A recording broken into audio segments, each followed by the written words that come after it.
afternoon, everybody, or good evening, depending on what part of the country you're in. Sorry for the technical difficulties, including the ones that I just created out of my own negligence. Welcome to the Rebel News daily live stream. This show used to be at noon Eastern or 10 Mountain, but since there's so much to talk about after the Public Order Emergency Commission wraps up for the day, we moved our live stream towards the end of the day, wherein we talk about exactly that, what happened in the Trucker Commission today.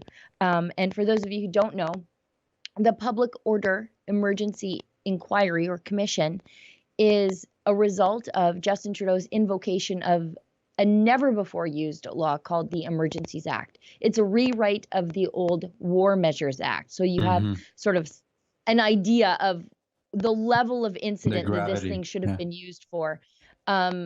It's used for a Pearl Harbor event, a 9/11 event, an invasion of Canada, a breach of our borders, an internal catastrophic terror attack. Justin Trudeau invoked it on bouncy castles, hot tubs, street parties, and peaceful Canadians who brought their big rigs to the nation's capital and stayed a little too long for the local residents. And so apparently that amounted to domestic terrorism. Justin Trudeau invoked this law, seized their bank accounts, and gave police extraordinary powers of arrest and seizure. And so here we are now. He did that in February. It's October. We're rapidly approaching November.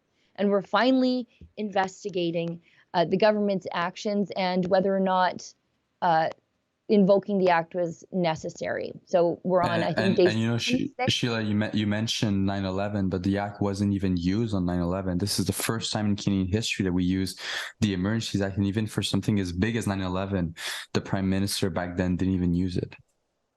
No, that's true. And we've had also a very almost terror attacks happen on Canadian soil. They're sort of foiled before they got to there. Those sort of things never rose to this level. Justin Trudeau invoked it on a protest that was so peaceful, it caused the crime rate to go down in Ottawa. We heard in the first weeks leading up to the invocation of the Emergencies Act, which happened on February 14th, from the 27th of January to the 13th of February, the crime rate in the nation's capital went down, and there were only 13 convoy-related arrests. Yeah. And that included like minor stuff, like highway traffic deck stuff, mischief, probably public urination, maybe. I'm guessing there might be a public intoxication ticket in there too somewhere. And people were having a lot of fun. And it was so bad, Sheila, it was so terrifying that the worst thing Paul Champ was able to try to bring forward with the first witness today was the fact that trucks were parking in front of residential building on sidewalks and were being inconvenient to the public, and that there were fireworks. Those were the worst things Paul Champ tried to make the first witness today say that took place. I've been to parts of the world where they do deal with terror in residential neighborhoods. Like I've been to Israel. I've been to what they call settlements, which are just neighborhoods full of Jews where people think they shouldn't be. I've been to Kurdistan, Iraq. Those are residential communities who they deal with actual terrorism. These people were inconvenienced, and they were complaining about their Uber Eats not getting there fast enough, literally. That's the terror in the nation's capital. That constituted martial law in the nation's capital. No, the real emergency was that Justin Trudeau was being absolutely embarrassed by these truckers. And we heard testimony. That's how you know. That's how you know the situation was so bad, is that Uber Eats couldn't get to places. That's how you know you have a threat to democracy to deal with on your hands. I know, it's crazy. We heard testimony over the last 2 days, excuse me, from OPP superintendents. And some of the things they were saying about the OPS, the Ottawa Police Service, absolutely crazy, and I'm inclined to believe them. They were pretty straight shooters. I used to think that Chief Slowly, former Chief Slowly, might have been one of the good guys in this. I thought he left the police service or was replaced as chief. Now, I don't think he was replaced by somebody better than him or who cared more about freedom than him. No. But I thought that he was resistant to the crackdown on peaceful protesters. But I don't think that's what it was. I think that his time under pressure really showed how untenable his leadership was and how bad his leadership was in times of crisis. We heard the OPP superintendents, multiple superintendents, testify to just the chaotic and divisive nature of Slowly's leadership. There was one point where in a meeting with OPP senior brass, who are coming into the city to help, their notes reflect that they said, look, we're here to help. You guys come up with a plan. We're here to act in support because you don't have enough officers to deal with this. And there was no plan. And Slowly basically freaked out to the point where senior members of Slowly's leadership team were texting and calling the OPP superintendents and apologizing for whatever had just happened. He said he was abusive and out of control. Yeah, no, it's incredible what we're seeing come out, and I just want to inform you. I just see Keith entering our place in Ottawa. Oh, great! Yeah, Keith Wilson, Tamara Alicia's lawyer, one of the lawyers representing the freedom organizers here in Ottawa. So we're gonna throw to Nat, and when we come back, we'll be able to have Keith on with us. Perfect. Alberta Prosperity Project is dedicated to protecting Alberta's world-class energy sector and has invited Alex Epstein, American author of the best-selling new book, Fossil Future, to speak on the importance of fossil fuels and the vital role they play in our economy. Join us on Friday, October 28th at the Westin Calgary Airport for Beef and Beer with Alex Epstein. You will not want to miss this. Buy your tickets at www.albertaprosperityevents.com today.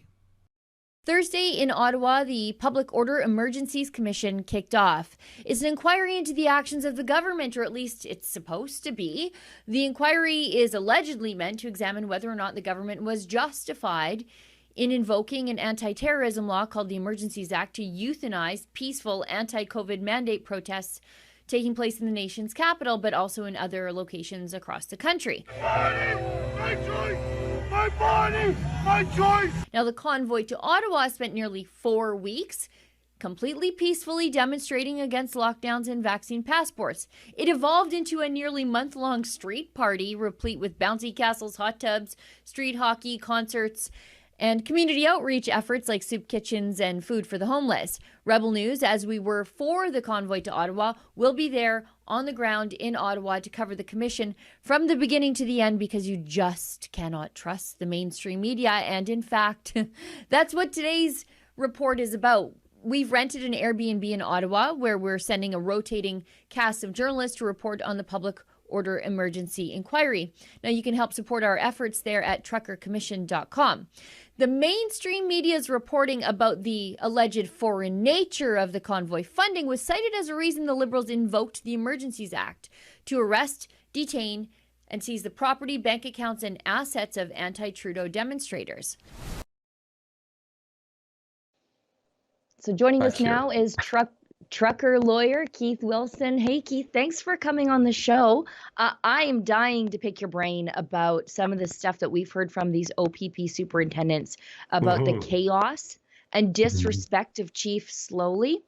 It sounds like at some point he started to get pretty paranoid that people in the ministry, and I don't know which ministry they're referring to, and I'm not quite sure it matters, but he said that people were basically out to get him, that they wanted him to fail. I don't know how true that is, but I think it led to just the chaos in OPS, and it sounds like OPP just sort of walked into a nightmare and tried their best to do their best job at policing without a plan whatsoever. What was your experience in dealing with OPS? Was it as chaotic as it sounds? It was very linear, and it was very black and white. What I mean by that is my I would get a phone call from the lead police liaisons every 30 minutes to every hour after the first couple of days that I was here. And it was constant. It would start early in the morning, as early as 6 or 7 in the morning. You get your last call at midnight or so. And they were not, it's amazing to sit there and listen to these senior police people testify when I was on the ground with the organic leaders of the freedom movement at every moment. And you're just sitting there going, this is outrageous. That is not what happened at all. So, we were, the typical phone call that I would get from the lead police liaison representative would be, Keith, what's the exit strategy? That was the question they asked us all the time. And just for fun, about every 4 or 5 times, I'd say, Sergeant, I've got great news. The leaders have come up with an exit strategy. And he'd say, what's that? And I'd say, remove all mandates and they leave. And he'd go, oh. Very simple. So it was really simple. What's remarkable, though, and we're all experiencing it, I thought I was coming to a public inquiry, and I feel like I've tuned into a new soap opera on Netflix that I'm binge watching. It's just remarkable how dysfunctional the personalities and egos, the lack of organization. Some of the leaders who are in the room in the inquiry joked today when they were talking about, the police were talking about the challenges they had getting food and supplies. And one of the leaders, who I won't name, whispered in my ear, she said, they should have asked us. We would have fixed them up real quick. I made the same joke. I said you should ask the truckers. They had food and supply chains. We would have had them all fixed up. Like, what do you guys want? What, bacon and eggs? We would have had it. Barbecue? Just let us know. So yeah, it was amazing. And now I understand. We never understood while we were here, Sheila, and even subsequent, why we'd hear senior government officials say that the Freedom Convoy is extremely organized. The leaders are organized. And we didn't think we were that organized, but we now know what they were comparing it to themselves. Total chaos and dysfunction. All things being relative, it was a nightmare. It was a nightmare. Like they said at one point, and maybe we can find that clip, Olivia, if you wouldn't mind, there weren't enough food and supplies for the OPP officers that the OPS were demanding to come into town. At one point, they wanted 400, then they wanted 800. They didn't even have enough food and beds for the ones that they had, but they just kept demanding that they come into town. OPP kept telling them, you got to pump the brakes. We can't bring in all these people and not know what to do with them. But yeah, no wonder they were so shocked that the truckers had these supply chains. They could not only get food to themselves, but then start feeding the homeless. They had these supply chains to bring in food, fuel, and wood, and basically created a society in downtown Ottawa in the span of a couple of weeks. And the police, they didn't even know, they couldn't even talk to each other, it sounded like. Well, that was the problem when we were trying to do the mayor's deal, when we were implementing it, is the communications were incredible. They had no ability to communicate with themselves. We had, in fact, police reaching out to us. I'd get phone calls from senior, like mid-range on the ground senior police, not the guys in the HQ, saying, Keith, what's going on? So they would say, thank you. And then they get on their radios and say, yeah, the truckers just told us what's happening. Like, it was remarkable how badly it's coming out that they handled this. But remember, let's keep our eye on the target here. Have we received any evidence? And I shouldn't laugh, but I only laugh because it's so ridiculous. Have we seen one stitch of evidence, one little minuscule drop of evidence that any of the criteria required under the Emergencies Act to use the nuclear weapon of government power over Canadians' rights was justified? Right. And the answer is absolutely nothing. That kept coming out. Yesterday, we heard from Deputy Chief Ferguson, who had a lot of I don't knows, which was odd because I think she was the lady in charge of implementing the plan, as they say. Steve Bell was in charge of intel. There wasn't a lot of intel coming from Chief Bell and going up the supply chain slowly, it didn't sound like, but there was a lot of I don't knows from her. But one of the most ridiculous things I thought I heard her say was when she was talking about, well, we need the Emergencies Act, she said, helped grease the wheels. Why? Because the police were inept? That's not a reason to stomp on everybody's charter rights. But she said, well, it compelled the tow trucks to come, and it made it so that we didn't have to swear in all these outside police officers. And then when she was asked, well, how much time would that save? Oh, a couple of hours. Well, I'm sorry. You can push a few pencils for a couple of hours if it means that you preserve the civil liberties of everybody in the country. But then, as it turns out today, we had an OPP superintendent saying, no, we didn't need that, because OPP officers can arrest under the criminal code inside the city of Ottawa, and they can work under the Highway Traffic Act, which much of it was done. So they didn't even need this, bureaucratic jump over that the Emergencies Act provided to them. They didn't even need that. It was it's so, they just keep saying it would have made our lives easier, but we would have come to the same outcome at the end of the day. That's what they keep saying. All of them keep testifying to that. I think during Craig Abrams' cross-examination by Mike Morris from Saskatchewan, he stated that, the traffic was already dealt with. The road closures and traffic diversion was already happening before the invocation of the Emergencies Act. So I don't think the Emergencies Act was necessary into making sure that the traffic could continue to go on as usual. The roads could be cleared as they wanted the roads to be cleared. I don't think it was necessary. Well, if people have only a limited amount of time, and most people do because they've got more important things to do with their lives, but although this is incredibly important, and let's not lose sight of that, the interesting one to watch is actually the cross-examination of the police witnesses by the Government of Canada lawyers, because they're the ones that have to ask the questions to elucidate an answer that supports the invocation. And so they'll ask things like, well, you couldn't have done X without the Emergencies Act, right? And then the senior police officials say, oh, no, we had the ability to do that. Well, you couldn't have done Y without the Emergencies Act, right? Oh, no, we do that all the time. That's not a problem at all. And it's just, there's been a number of times where I'm sitting at our table with the four of us lawyers, and we look at one another and say, well, should we pack up our bags and go home? Like, what more is there to do here? We're on what day? Is it day 8 of 7? Day 7? We're on day 7 of 38 days of evidence. Day 7 of 38 days of evidence. So there's a lot more coming. Of course, we've got our case to put in, and that's going to be interesting. We're still negotiating our witness list, and I think people will find that interesting when they see who we ultimately have. I think we're going to continue to be surprised. But remember, this is a very serious matter. This is the federal government overriding people's rights. This is the federal government giving itself the power to intrude into provincial jurisdiction. This is the federal government doing this because we all know why.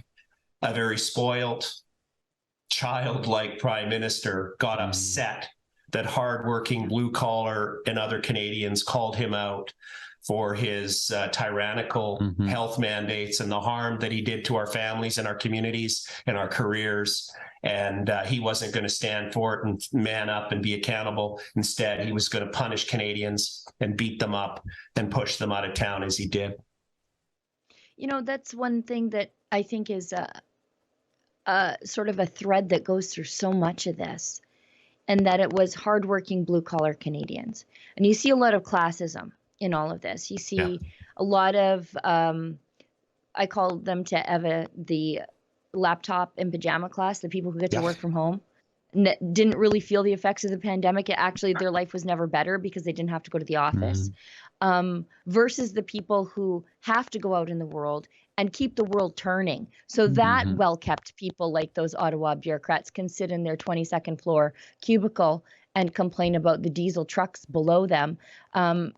You see how icky they think those people are, and how their largest complaint was that their Uber Eats was too slow. But then you also see it in how they claimed they needed to invoke this Emergencies Act to compel the tow truck drivers to do what they wanted them to do, because the tow truck drivers were declining to become enforcers at the hands of the state. So what they need, you hear it all the time from these OPS officers, well, we needed the tow truck drivers to come. The tow truck drivers didn't want to come. Well, yeah, they didn't want to be the enforcement arm of the state. They're blue collar people too. They don't want to have a bad name in their community because they did something bad to their neighbor on behalf of Justin Trudeau. So then they say, well, we had to invoke the Emergencies Act because those prickly blue collar people weren't doing what we wanted them to do. So we're just going to expropriate their business for a time here and make them do things against their will. There's a whole pile of classism just running right through the middle of all of this. There's a funny backstory here, Sheila, and I don't know if you know it, but think back to where we were with health mandates in January and February. And that's back when we had the rule that if you went into your workplace and someone you worked with got COVID, what were you supposed to do? You were supposed to isolate too. So when they phoned the tow truck companies, most of them said, oh, one of our drivers has COVID, so the rest of us can't work. Sorry, just following the health mandates, as ridiculous as they were. So they were having fun back at them and just saying, it's COVID, love to come help you and get those trucks out of there, but we're following the health protocols. So yeah, that was a little interesting backstory we had fed to us in some of our operations centers. Oh, that's amazing. Now, but even their excuse about the tow trucks needing the EA because of the tow trucks doesn't hold water, because they were able to find 7 tow truck companies all of Ontario, probably outside tow truck companies. You wouldn't want to be the local guy doing this, with 34 heavy haul tow trucks that were willing to come in the days before the EA was invoked. Well, we've already had two. We've had 2 witnesses testify, police witnesses, that they had the ability to compel them under the Ontario legislation, that they didn't need the federal legislation. So even if it was an issue of not having tow truck companies voluntarily come forward because they're having a little fun with it and saying that, oh, everybody's quarantining because of COVID, they still had the ability to compel under provincial legislation, and they didn't need the federal act.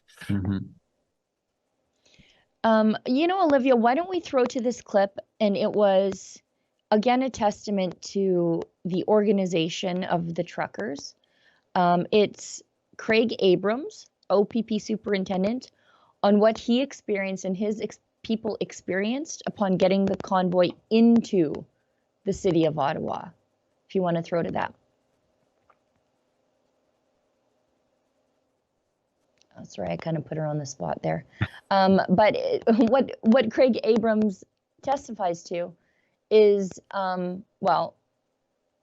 that they were dealing with logistics professionals, by the way. When you're dealing with truckers, they know how to get in and out of places. They're very organized.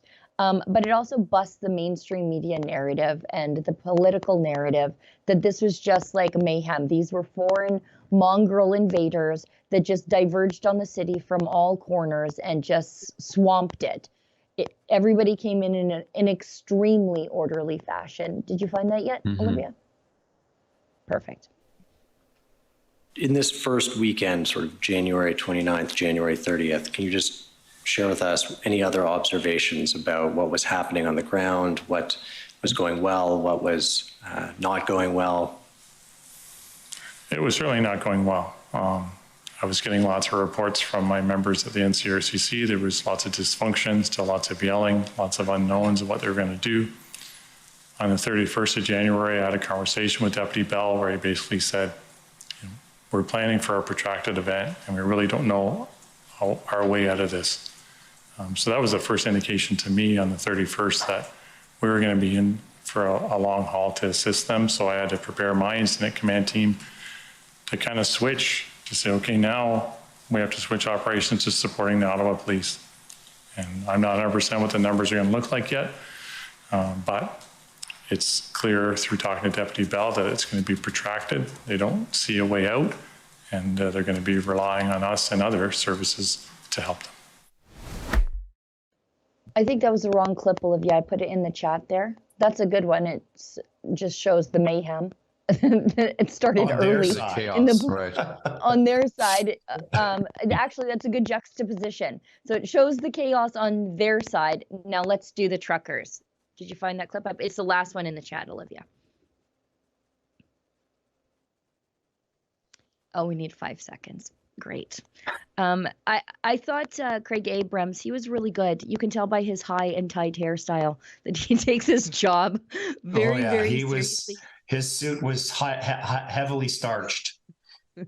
Yeah, I think he is just generally heavily starched. Okay, she's got it. Now, we've seen the chaos of OPS. Now let's do the truckers. What went well and what could have been improved upon in preparing for the arrival of the convoy? The OPP role on the initial convoy arrival in Ottawa went very smoothly.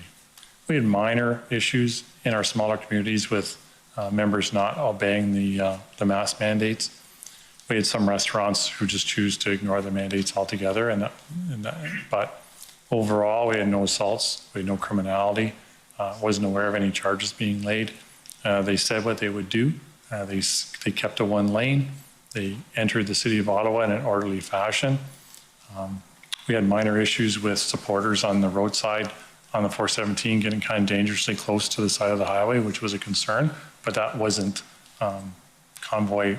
The convoy participants couldn't control that. They did what they said they would do.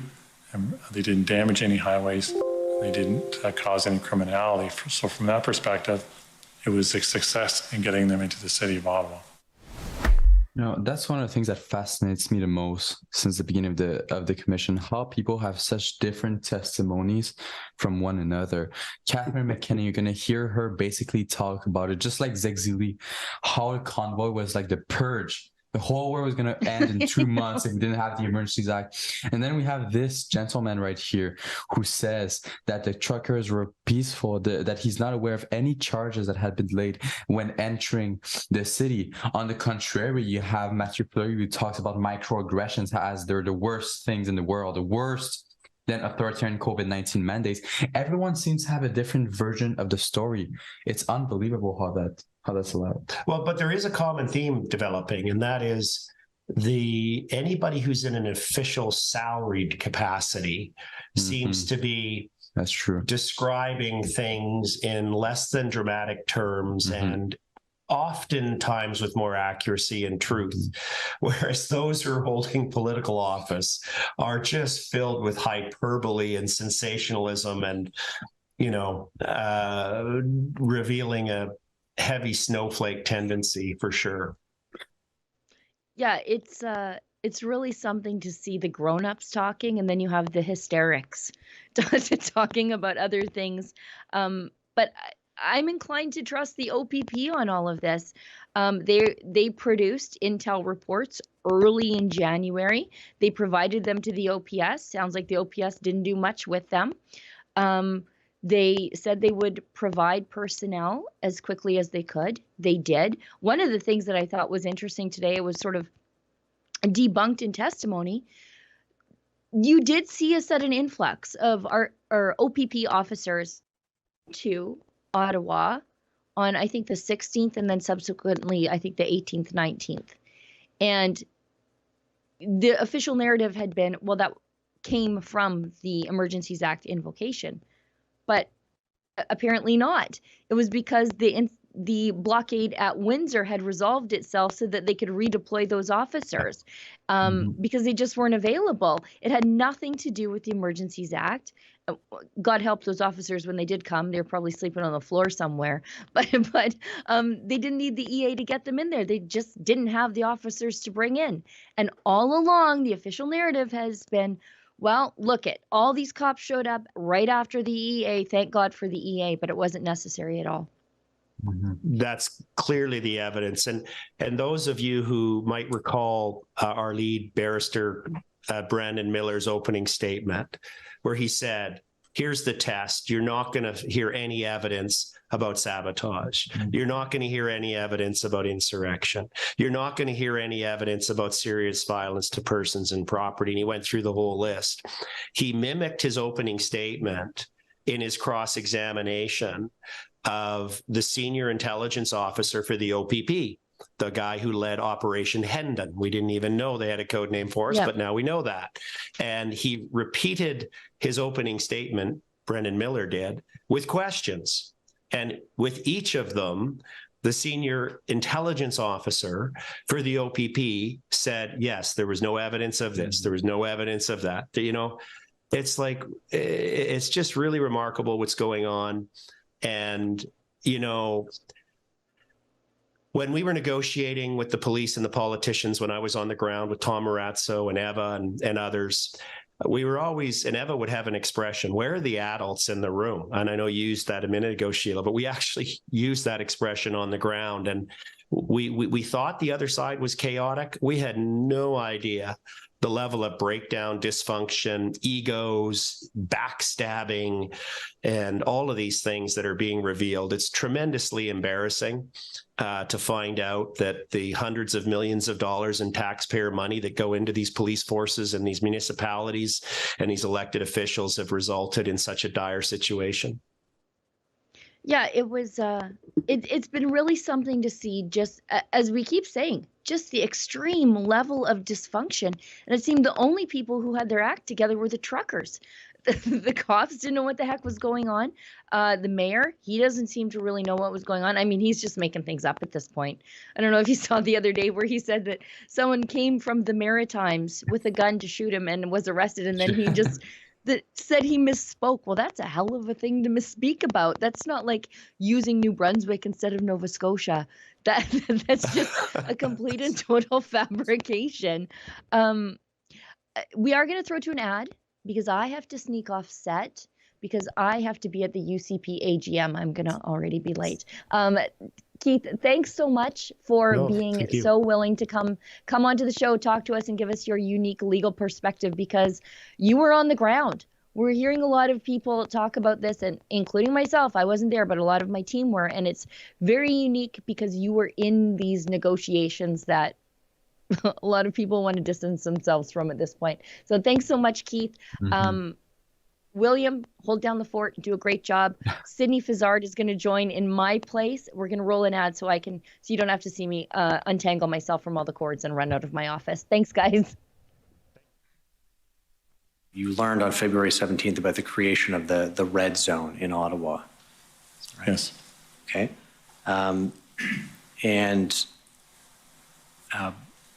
Is it your understanding that that was only made possible by the invocation of the Emergencies Act? It was my understanding through reading Twitter accounts and media releases that Ottawa Police had indicated to the public that the red zone was created as a result of the Emergency Act. I did a lot of the briefings with the members to explain their authorities, and I tried to explain it in as simple terms as I could, to say you're all police officers, you all understand your authorities. So they knew they had those abilities. If they saw something, they could act. They didn't need the Emergency Act to do it. When the Emergency Act was invoked and there was restrictions placed, and guidelines is the wrong word, but restrictions or regulations put in place about boundaries and certain street boundaries and entry into those boundaries, and that members of the public entering that area had to have 3 or 4 different excuses, either a lawful purpose, a business owner, going to a hotel. So there was 3 or 4 different areas that they were allowed to. So my officers were then expected to essentially do that. So it turned from what was officers really observing traffic to, once the act was invoked, I went downtown to see what our members were dealing with. And it was essentially a 14 to 15 hour ride program. Our members rode in horrible weather, standing on the roadside, checking vehicles, going through the list. Hey folks, from October 13th to November 25th, we are here in Ottawa for the Emergencies Act inquiry organized by the Public Order Emergency Commission. But why the Emergencies Act inquiry? Well, because during the Freedom Convoy back in February, Justin Trudeau used a never invoked before Emergencies Act to basically seize protesters' bank accounts, seize protesters' money, seize their assets, trample their civil liberties. So we're here this month for the next month and a half to figure out if the way the government acted was lawful and was appropriate. So we are here to hold the government accountable, but we need your help. We are here to cover it for you because everyone else here is mainstream media. So if you want to help us cover it, if you want to help us bring you the other side of the story, factual, actual news, go to truckercommission.com and consider making a donation. Hey, Sydney, how are you doing? Hey there, doing all right. Nice to be joining both of you guys again today. Tom, how are you? I'm good. It's I'm good good. to be joining you. Yeah, so definitely super long day, Tom. But before we start, I heard that you had an interesting interview earlier with a great leftist friend, Dean Blundell. How did that go? Yeah, that was pretty. It's the second time I went on Dean's show. He makes it interesting, and the reason I agreed to go on the show, which is what I told him before I agreed to go on the show. I said, look, the reason I'm going to go on the show is this. Justin Trudeau and many of the politicians have spent years ripping this country apart. And I kind of felt like Dean Blundell and I, who are absolutely diametrically opposed in all of our views, had an opportunity to set a good example on two people that are so on the opposite sides of the spectrum in terms of what we believe about COVID-19, the government, and all that kind of stuff.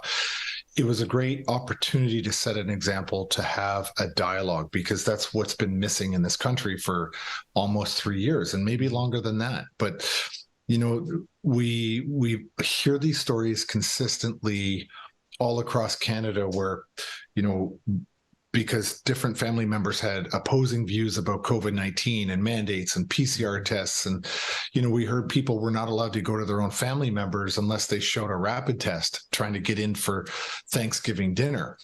And so, we have been polite. I feel like on our side of the issue, we've been polite for quite a long time. Mm-hmm. We've been respectful of our friends, our family, our coworkers. And I thought, let's put our money where the mouth is. And, I agreed to go on Dean's show. It's the second time I've gone on, but unfortunately there was a couple people that joined that were, one of them's an Ottawa resident, pretty hostile guy, felt that he had a grievance, like a pretty vicious grievance at times.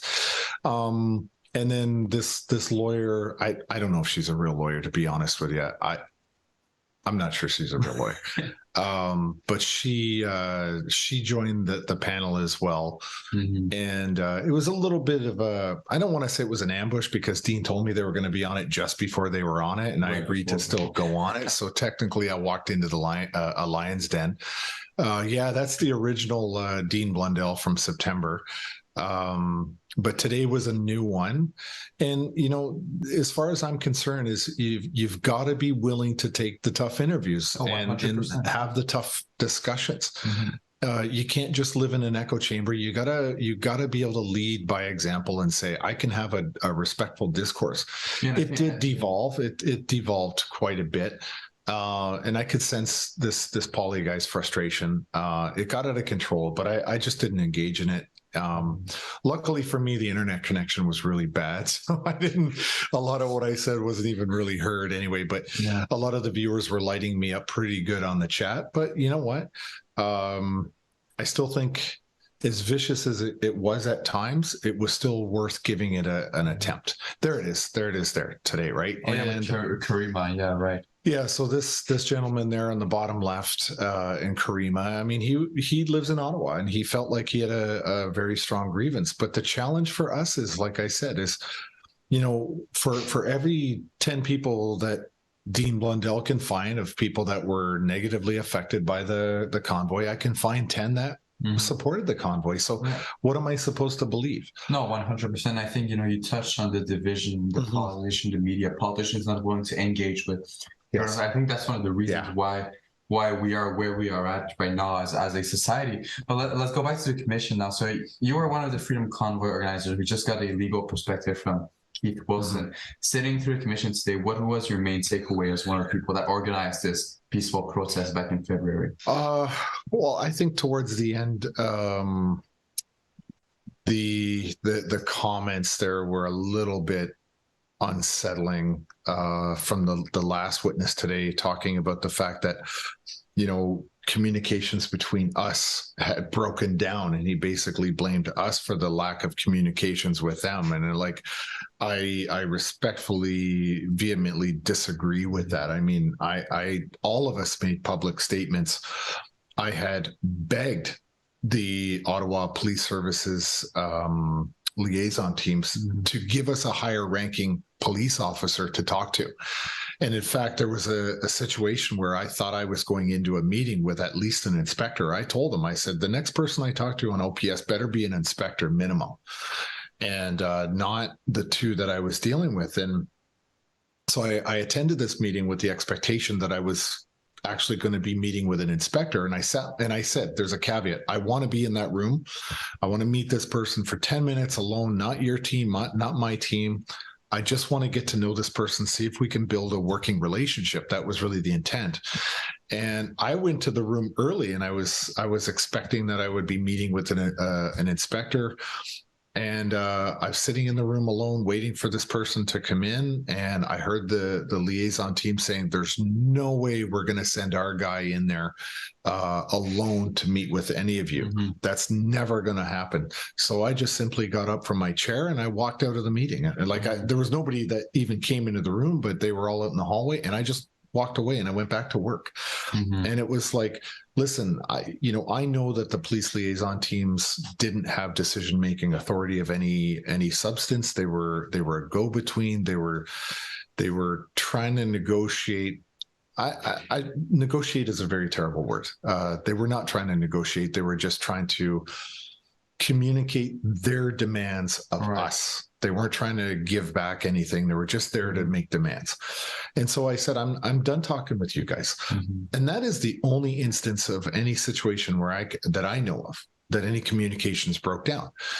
The breakdown was, I thought I was going into a meeting with a higher ranking Ottawa police officer, and they reneged on the deal. So when I realized I was being kind of led astray, I just left the meeting. I didn't say anything. I didn't yell at them. I didn't argue. I just left. Mm-hmm. Right. So to say that they wanted to have a dialogue and we broke down on our end is just categorically false. Yeah, and I think this situation plus the city of Ottawa plus the federal government plus the OPP plus Doug Ford plus everything that's been happening shows a lack of trust, destroys the trust that Canadians have in our authorities. And I think that Eva Chipiuk, one of the other lawyers for the Freedom Convoy, summed it up well in one of her tweets. I don't know if you can show it on the screen, but she said basically loss of trust might be the most significant finding in the Public Order Emergency Commission. Loss of trust on elected officials, loss of trust on our police authorities. Even when trust was lost, the protesters didn't react or retaliate. They kept their head up high and stayed peaceful. I guess we can start with Cindy, because you had the Coutts blockade, so you re-experienced the way that protesters were feeling. Did you feel that was a factor in Coutts? Sorry, what specifically was a factor? The loss of trust. Do you think that was something that had an impact on the protesters? Kind of. Like it was mentioned in terms of negotiations and the failure of that one meeting that went through. It was kind of like that with negotiators in Coutts, where there was multiple times where they were bringing up the same request, and then the truckers would kind of come together and make their request back to the negotiators. And then the negotiators would receive the request, go back to the people they needed to talk to, and then they would come back to the truckers and basically say the exact same thing they'd said. They would try and pretend as though they were giving more than they were actually.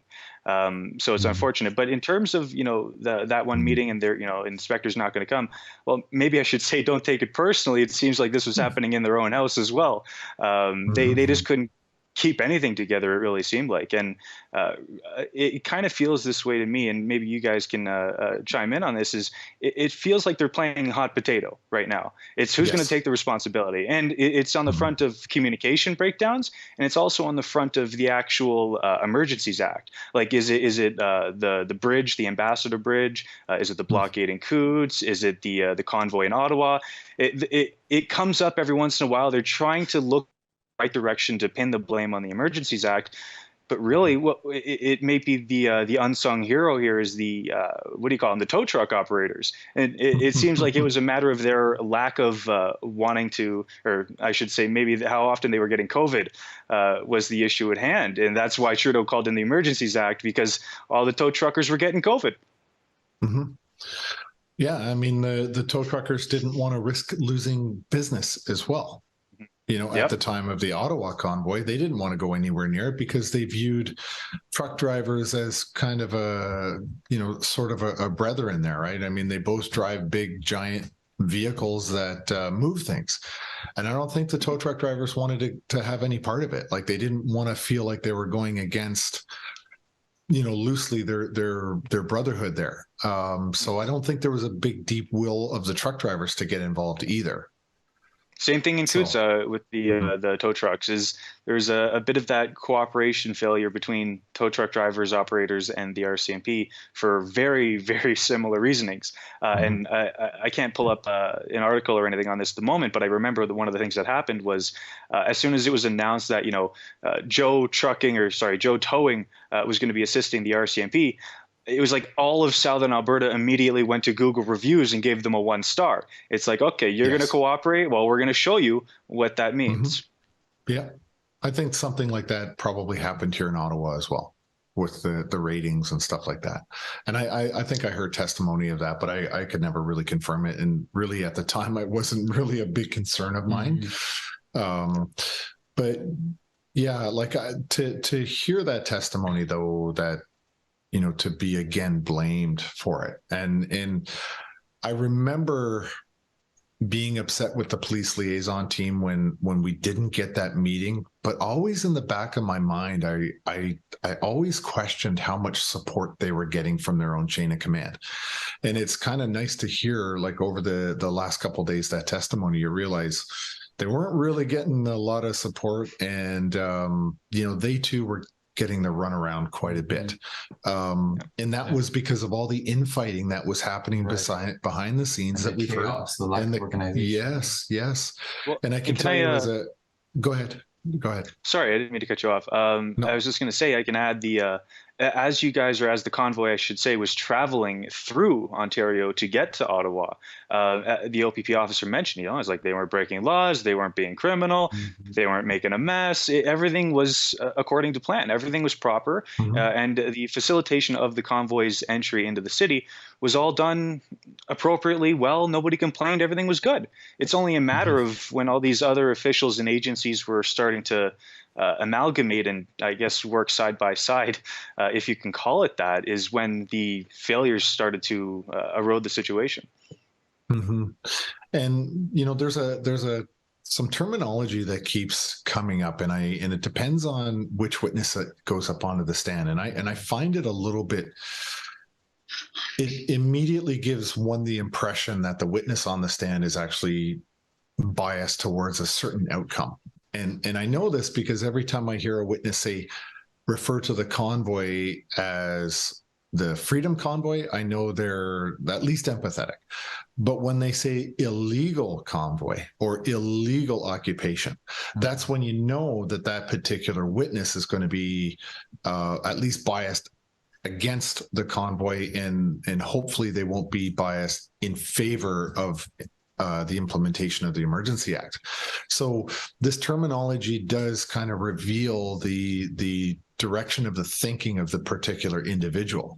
And when I hear a witness get up there and say illegal this or illegal that, my question that I would like to answer is, at what point did what we were doing actually become illegal? And that's the question that I haven't heard an answer to yet. Yeah, no one has said anything. Nobody has said anything. So it's great. You say it's illegal, but when did it become peaceful, legal? Now, all of a sudden, it's illegal. So this is where I have problems with when the people get on the stand, they say illegal. I know that they're going to be a biased witness against us. Whereas what we saw with, I think, Superintendent Morris the other day, I think he used that terminology, but strangely enough, he stuck to the facts. So you're seeing a very diverse sort of witness list of people coming in with very different points of view. And it's always interesting every time you get a new witness, kind of your first impressions versus how they actually end up. Right. Yeah. So. No, it's definitely interesting. And on top of that as well, one thing that's important to note, especially for those who are watching, I guess, larger portions of this, is just as important as it is who is being asked the questions, is the person asking the questions. A lot of these individuals, or the lawyers, the legal counsel, they have an agenda. They have specific things they're looking for and listening into. And that is something to be accounted for as well. There are parties that are, I guess you could say, maybe not in opposition to each other, but their legal teams are certainly looking for every inch they get when it comes to a lot of these government organizations. And, where is the blame going to fall? And that's a big fight that's kind of silently going on right now between those teams. And there was a bit of frustration, I believe, from, I forget exactly which individual it was, but one of the legal representatives in asking his questions, you can tell he was getting, heated. He was jumping on the question. He was cutting the witness off. So you're starting to see those organizational interests at hand. Yeah, and I believe the lawyer you're referring to could be Peter Slowly's lawyer, because a couple of times the justice had said, "Be fair to the witness," because he kept asking questions and then cutting them off.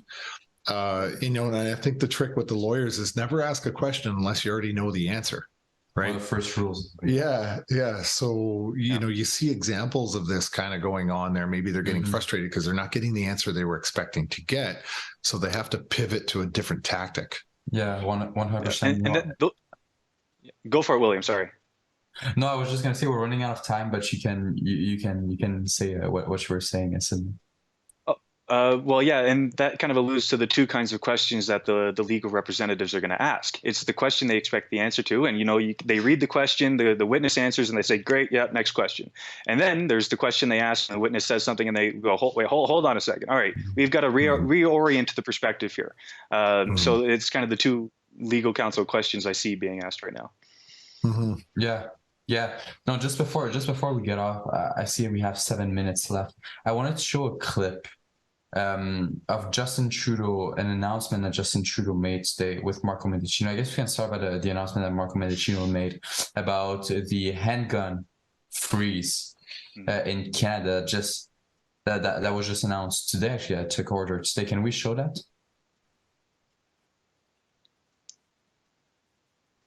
Well, as we're pulling that up, I can just say in hearing the commission, that was one of how it was expressed by one of the OPP officers, I believe it was, is that the grievances conveyed by the convoy, there was a multitude of grievances, including, the price of oil, the gun confiscations or the gun bans and stuff like that.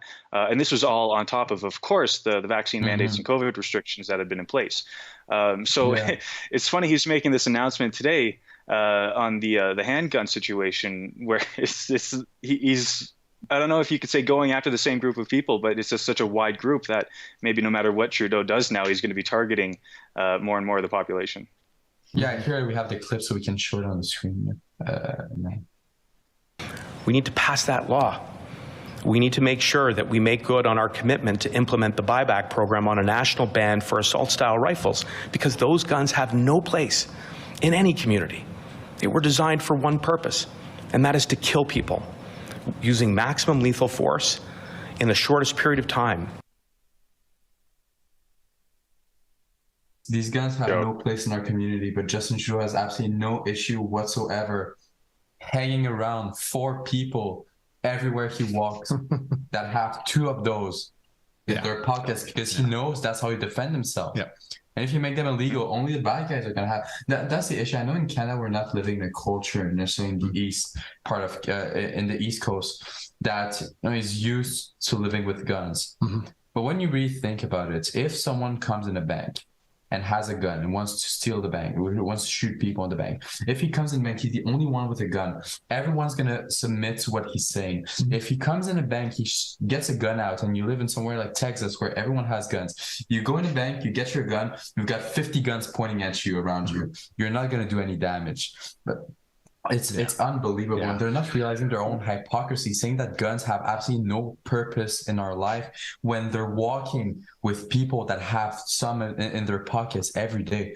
That's the liberal government. Well, I mean, at the end of the day, what we do know is that I think the Association of Police Chiefs have, or in other police chiefs out there across Canada, have come out and publicly said, look, this weapon ban is irrelevant because the crimes, the vast majority of the crimes are not being completed. They're not being completed or executed by legal gun owners. Exactly. So why are you targeting the wrong people and taking legal, registered, PAL licensed firearms from people? Plus, it doesn't even address the issue of gun smuggling at the border. Yes. I interviewed an NDP MP last summer in June, and I asked him, how is this policy going to affect the gun smuggling? How is it going to have an impact on the issue of gun smuggling at the border? And he admitted it won't do nothing. It won't do anything. It'll keep guns away from the good guys. It'll make it easier for bad guys to do bad things with guns because they're going to be the only ones that have guns in their hands. It's unbelievable that the Liberal government is even thinking about policies as atrocious and ridiculous as these. I personally, I think they should have just left it alone because we have the PAL course for both restricted, non-restricted weapons. And we have a lot of safety mechanisms in place to guarantee, well, not to guarantee, but ensure that a legal firearm owner has it in a vault with trigger guards, separate ammo. We have all these precautions in place. So why are you targeting the most compliant gun owners in the entire equation? And we're not focusing our effort exactly on the borders where a lot of we knew. I called it the summer of the gun a couple of years ago in Toronto. It seemed like every 2-3 days somebody was getting shot. The summer before that, because I lived in the GTA in North York, everybody was getting stabbed. And then we transitioned to the gun the next summer. And now all of a sudden we're focusing on the wrong kind of gun issue altogether. We're targeting legal gun owners that are acting safe and responsibly. And we're not addressing the issue at the border. Maybe you should dedicate more resources to the border. Look at the safest states in the United States. The safest states, the most dangerous states, the most dangerous cities are the ones with the strictest gun laws in the country. If you look at New York and California, the Los Angeles, all the cities, Chicago, and you don't understand that strict gun policies that the leftists, idiotic politicians want to implement both in Canada and the United States don't work. There's an issue. You're just not analyzing well what's happening. Sid, what do you have to say to that announcement? Well, drugs are illegal, right? We still have heroin problems. We still have an opioid crisis, right? This isn't going to solve any of the issues. And, yes, there's legal gun owners. There's the issue of bringing firearms across the border. There's also 3D printing of guns. Like, realistically, there's no way to stop somebody who's compelled to the nth degree to acquire a firearm illegally. You can't prevent that. At least it's very difficult. Whereas if you have people who are registered, people who've done the training, people who actually know how to operate those, I guess you could call them dangerous devices, but that all depends on whose hands they're in. Well, then you're the better for it because you have these people with the experience to facilitate, as you mentioned, like in Texas. I'm in Alberta, so we're doing a little better off than Ontario. But the more people with guns who are responsibly using them, the better. And it is unfortunate to see this grab. And a lot of the times, let me put it this way. There's a gun and there's mass shootings. There's also mass stabbings. And, there's people who, if they feel so compelled, they'll take their car for the wrong kind of ride and they'll hit, somebody or multiple people. We've seen these kinds of incidents. If somebody's looking to commit an act of violence against somebody else, they're not going to stop themselves when they say, oh, I can't get a gun. I guess I'm just not going to commit the crime. No, that's just not how it works. Yeah, they'll find an alternative method if they have made the decision to commit the crime. And, let's take this one step even further, too. We're not talking about open carry laws or issues in Canada at all. We've gone in the opposite direction to open carry. But if you look at Texas and Florida, they're both open carry states. And I did my Krav Maga instructor course in 2015 in Florida. And everybody I was with was carrying a weapon. Multiple weapons in the vehicle, all completely legal. But what struck me, which was semi-terrifying, was the fact that every single morning before we would train, I would wake up in the morning, I'd watch the news, and there'd be a minimum of 3 homicides by gun violence in Florida. And I was just outside of Orlando. And it struck me because everybody I was with was carrying a gun, except for the Canadian guy, right? And when you look at the escalation of force, for example, William and I, we start getting into a fist fight. William is winning, and I've got an open carry weapon to save and defend my own life. I'm going to employ the weapon, and I'm probably going to shoot him to protect my own life, and maybe vice versa. If you don't have the firearms as an open carry as an option, then you're not going to escalate that use of force. And so in Canada, we're not even talking about use of force. What we're talking about is legal firearms ownership, where it's got a trigger guard and it's in a vault and it's secure, and you have rules about transporting it. I mean, I think our rules around gun ownership are incredibly safe and really match the culture of gun ownership in this country. Yeah. And why we're focusing on something that is utterly useless is just it's another. Look, I could go down some rabbit holes, but as far as I'm concerned, this is purely about disarming the public. And I'll be satisfied when the police are also disarmed as well. Yeah, well, if we are to disarm the public, then we disarm the public. Let's disarm. If these are such effective laws, we disarm the public, then we disarm the police too. Yeah, if that's the logic they're going with. But we know that that's a fallacy, and I don't advocate for disarming the police. I'm just saying that's the ridiculousness of the argument. Your way of thinking, that's how you do it. Yeah, right. And I think it's just another authoritarian virtue signaling policy. And it's the same type of policy that got us in the situation we're in right now, where the government was able to invoke the Emergencies Act and we got the support of a big amount of the population. Listen, it's already 7:02. Thank you so much for joining us today, Tom Marazzo, once again. Just around the corner. Yeah, exactly. Thank you all, as well, Sid from Alberta, right? Yep, absolutely. It's a pleasure, guys. But he's from Toronto, and we won't hold it against him. That's right. Toronto, Alberta. Yeah, we've got a couple of people that did it as well. I'm from Niagara Falls. Yeah. Definitely an interesting day, and we'll be able to bring you even more next week as well. Thank you, everyone. Have a great evening. Thank you. With this funding, the CBSA can deploy new technology like scanners that can X-ray an entire truck in a matter of minutes. The work we've been doing over the past years is working. Last year, we interdicted nearly twice the amount of illegal guns coming across our border as we had the year before, and we're not